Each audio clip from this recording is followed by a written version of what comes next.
பிரியமானவர்களே, இயேசு கிறிஸ்துவின் நாமத்தில் உங்களுக்கு என் அன்பின் வாழ்த்துக்கள். சுகமா இருக்கிறீங்களா? ஆண்டவர் இயேசு உங்களுக்கு இருக்கும்போது நீங்கள் சுகமாக தான் இருப்பீங்க. ஆண்டவர் கூட இருந்து நடத்துவார். இல்லைங்க, வீட்டில் இந்த மாதிரி பிரச்சனைங்க, வேலையில் பிரச்சனை, இந்த பக்கம் கணவரால், இந்த பக்கம் பிள்ளைகளால் என்ன பண்ணுறதுன்னு தெரியல, கலங்கி இருக்கிறீங்களா? பயப்படாருங்க. அழுதுகிட்டே இருக்கீங்களா? என் கண்ணீரை யார் பார்க்குறா அப்படின்னு ஒரு ஏங்குறீங்களா? எனக்கு அன்பானவர்களே, இயேசு உங்களை நேசிக்கிறதுனால இன்னைக்கு உங்களோடு பேசி கொண்டிருக்கிறார். அவங்க மேலே ரொம்ப அன்பு வைத்திருக்கிறார். ஏன்னா அவர் தான் உங்களை உருவாக்கினவர். உங்களை கவனித்து கொண்டிருக்கிறார். தனிமையாக உட்காந்து அழுகிறீங்க, ராத்திரி படுக்கையில் லைட்டெல்லாம் ஆஃப் பண்ண பிறகு உங்களுடைய தலையணையை கண்ணீரினால் நனைக்கிறீங்க. என் கஷ்டம் யாருக்கு தெரியும், யார்கிட்ட சொல்லுவேன்னு சொல்லி புலம்புறீங்க. இல்லை, யாருமே என் கண்ணீரை பார்க்கல அப்படின்னு தனியாக அழுதுட்டு எல்லாருக்கும் மத்தியில் கண்ணீரை துடைத்து கொள்றீங்க. ஆனால் இயேசு அந்த கண்ணீரை பார்த்து கொண்டிருக்கிறார். அவர் கண்ணீரை காண்கிற தேவன். உங்கள் கண்ணீரை பார்த்துட்டு சும்மா இருப்பார் நினைக்கிறீங்களா? அவர் மனதுருக்கம் உள்ள தேவன். அவருடைய சமூகத்தில் வந்து யாராவது அழுதுட்டா அவரால் அதை தாங்கிக் கொள்ள முடியாது. அவர் மனதுருகுகிறார். ஜனங்களுக்காக நான் பரிதபிக்கிறேன். இதோ இந்த ஜனங்களுக்காக என் உள்ளம் பரிதாபம் கொள்ளுகிறது, மனதுருகுகிறது என்று சொல்லுகிற ஒரு அற்புதமான ஆண்டவர். ஒரு குழந்தை அழுதா எப்படி ஒரு தாயினால் தாங்கிக் கொள்ள முடியாதோ அதே மாதிரி இருதயம் கொண்டவர் தான் இயேசு. நீங்க அழும் பொழுது அவர் எப்படி சும்மா வேடிக்கை பார்த்துக்கிட்டு இருப்பார்? அப்படி உள்ளம் துக்கப்படுகிறது. பிரியமானவர்களே, வேத புஸ்தகத்துல 2 ராஜாக்கள் 20 அதிகாரத்தில் ஒரு சம்பவம் எழுதப்பட்டு இருக்கிறாரு. எசேக்கியா என்கிற ஒரு ராஜா, இஸ்ரவேல் தேசத்துல ராஜாவா இருந்தவர். அவர் ஆண்டவர் மேல அன்புள்ளவர், விசுவாசம் உள்ளவர். ஒரு கொடிய நோய் அவரை தாக்கினது. ஒரு தேசத்தின் ராஜான்னா எவ்வளவு பிரபலமான வைத்தியர்கள்லாம் வரவழைக்கப்பட்டிருப்பாங்கல்ல. அரண்மனையில தேசம் முழுவதும் உள்ள பிரபலமான வைத்தியர்கள்லாம் கொண்டு வந்து பார்த்திருப்பாங்க. எல்லாரும் கைவிட்டுட்டாங்க. சுகமாக்க முடியாத வியாதி, மரணப்படுக்கை, படுத்த படுக்கை, மரணம் நெருங்கி கொண்டிருக்கிறது. இனி அவ்வளவுதான், மரித்து விடுவார் என்று செய்தி சொல்லப்படுகிறது. அப்ப ஆண்டவரை நோக்கி அவர் அழுதாராம். கண்ணீர் விட்டு அவர் அழுதார். கண்ணீரோடு ஒரு ஜெபம் பண்ணினார். தன் கண்ணீர் சிந்தி அவர் ஜெபம் பண்ணினார். ஆண்டவர் அதை பார்த்த உடனே ஆண்டவருடைய உள்ளத்தில் பெரிய இறக்கம் வந்து விட்டார். இனி அவரை எடுத்துக்கொள்ளணும், என் சமூகத்தில் வந்து இளைப்பாறட்டும், அவருடைய நாட்கள் முடிந்தது அப்படிதான் ஆண்டவர் தீர்க்கதரிசி ஏசாயா மூலமா சொல்லி அனுப்பினார். இப்போ அவருடைய அழுகையை கண்ட உடனே ஆண்டவர் மனது மாறுகிறார். ஐயோ, என்னுடைய மகன் அழுகிறான், அதனால அவருடைய ஆயுசு நாளை நான் கூட்டி கொடுக்கணும்னு சொல்லி ஆண்டவர் சொல்றாரு. 2 ராஜாக்கள் 20 அதிகாரம் 5 வசனத்துல, உன் விண்ணப்பத்தை கேட்டேன், உன் கண்ணீரை கண்டேன், இதோ நான் உன்னை குணமாக்குவேன் என்று சொல்றார். என்னை நோக்கி ஜெபம் பண்ணல, உன் ஜெபத்தை நான் கேட்டேன். சும்மாவா ஜெபம் பண்ண? கண்ணீர் வடித்தல, கண்ணீரை கண்டேன், அதனால் நான் உன்னை குணமாக்குவேன். இந்த மரண வியாதியை உன்னை விட்டு அப்புறப்படுத்துவேன், மரண படுக்கையை மாற்றுவேன், ஆயுசு நாட்களை கூட்டி தருவேன்.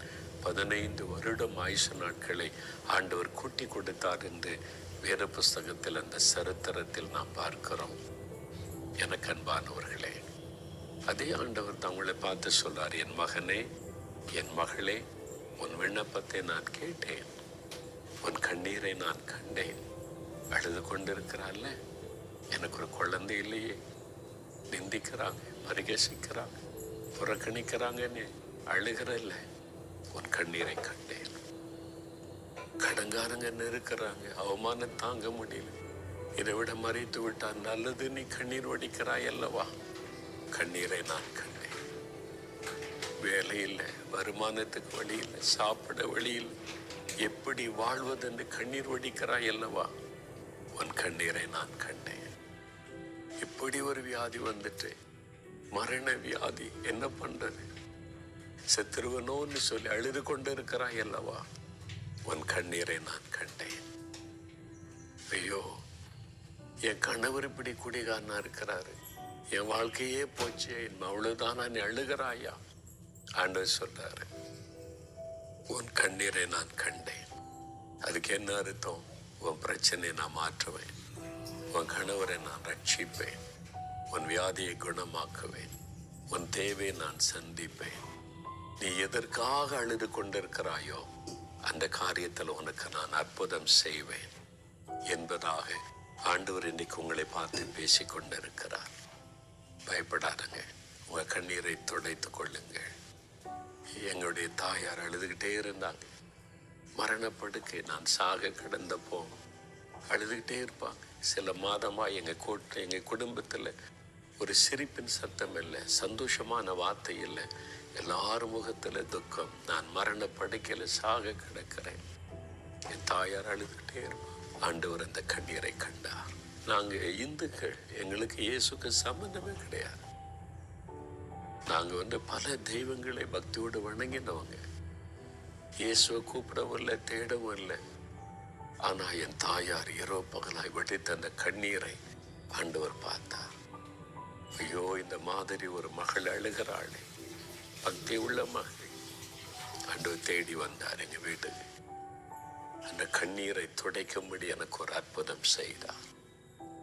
எனக்கு அன்பானவர்களே, உங்களுக்கு செய்ய மாட்டாரா? இயேசு ஒரு மதத்திற்குரிய கடவுள் அல்ல. அப்படி இருந்திருந்தா என்னையே சுகமாக்கி இருக்கணும், எங்க வீட்டுக்குள்ள ஏன் வரணும்? இவங்க கிறிஸ்தவங்க இல்லை, இவங்களுக்கு எனக்கு சம்பந்தம் இல்லைன்னு இயேசு போயிருப்பாரே. இயேசு அப்படிப்பட்டவர் அல்ல. அவர் மரங்கள், ஜாதி, மொழி எல்லாத்துக்கும் அப்பாற்பட்டவர். அவர் அதெல்லாம் உண்டாக்கல.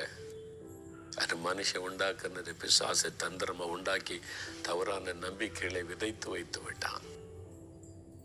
ஆண்டவர் தகப்பனை போன்ற, தாயை போன்ற இருதயம் உள்ளவர். யார் கடவுளே, ஆண்டவரே, கடவுள்னு ஒருத்தர் இருக்காரா, எனக்கு இறங்கணுமேன்னு யார் கடவுள் நம்பிக்கையோட கண்ணீர் வடிக்கிறாங்களோ அவங்களுக்கு அவர் இறங்குகிறார். அதுல ஆச்சரியம் என்ன தெரியுமா? கடவுளே இல்லைன்னு சொல்ற ஆளு கூட அவர் இறங்குறார்.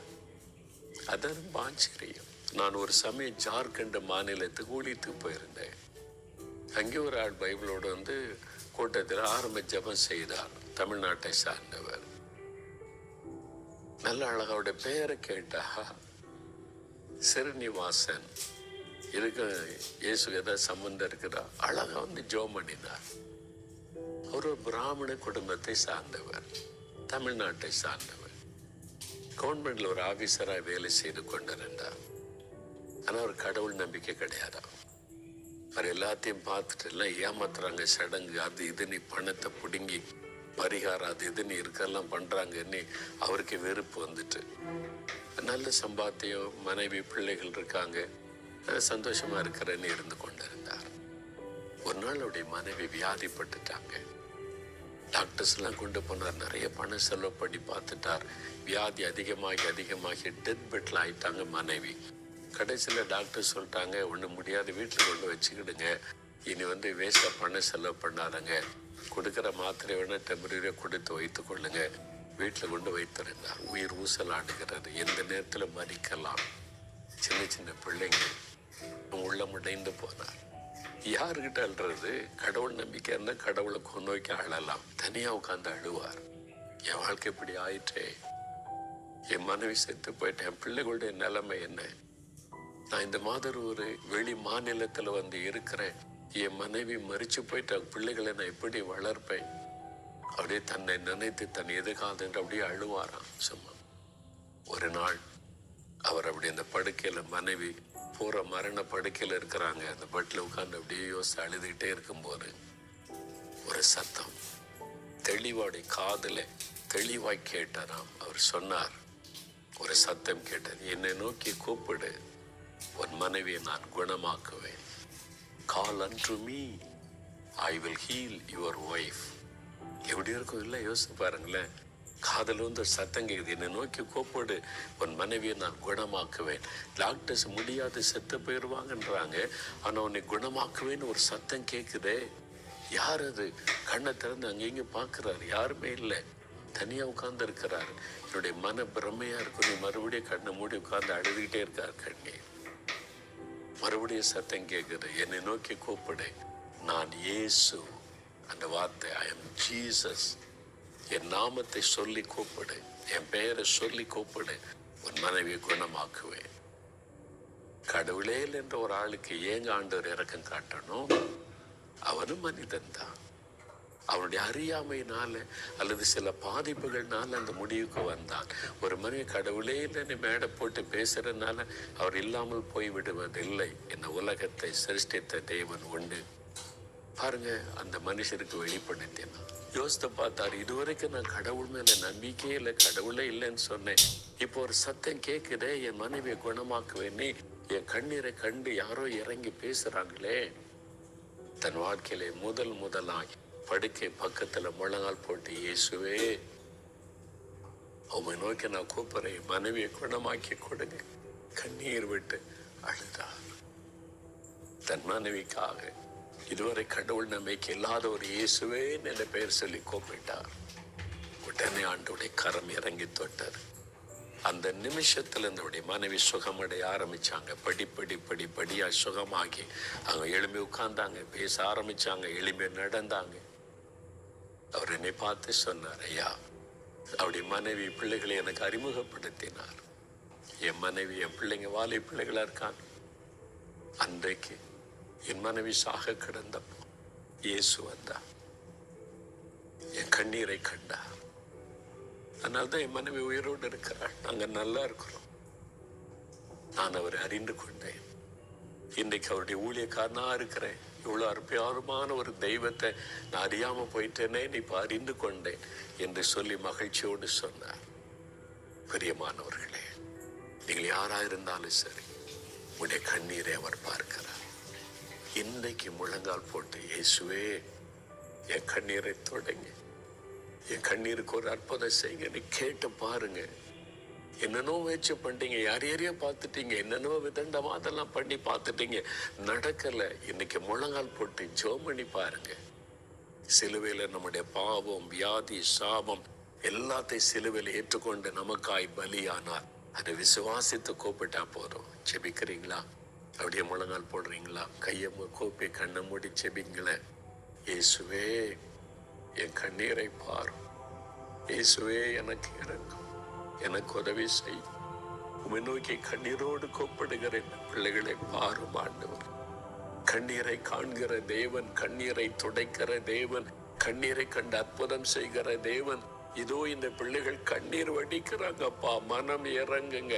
அவங்களுடைய பிரச்சனை அவங்களை பாதித்து கொண்டிருக்கிறதப்பா. கடன் பிரச்சனை, வியாதி, வேதனை, தடைகள், குழந்தை இல்லாமை, நிந்தைகள், அவமானங்கள், ஏதோ ஒன்றினால பாதிக்கப்பட்டிருக்காங்க. வேலையில் வருமானம் இல்லை, நிந்தைகள், அவமானங்கள் என்று கண்ணீர்ல நிக்கிறாங்கப்பா. என் கணவர் குடிகாரர், மகன் இப்படி அலையிறான், மகள் இப்படி இருக்கிறாள், பிள்ளைகளுக்கு வைத்த பாரம், ஏதோ ஒரு காரியத்துக்காக அழுகிறாங்கப்பா, கண்ணீர் வடிக்கிறாங்கப்பா. நீங்க அற்புதம் செய்யணும், அவங்க கண்ணீர் துடைக்கப்படணும். என்னுடைய தாயாருடைய கண்ணீரை துடைக்க எனக்கு அற்புதம் செஞ்சீங்களே, இந்த பிள்ளைகளுடைய கண்ணீரை துடைக்க அற்புதம் செய்யுங்க. அவங்களுடைய காரியத்தில் ஒரு விடுதலை கொடுங்க, சுகம் கொடுங்க, தடைகளை மாற்றுங்க, காரியத்தை வாய்க்க பண்ணுங்க. அவங்க கண்ணீரை தொடங்கப்பா. இயேசுவின் நாமத்தில் அற்புதம் நடக்கட்டப்பா.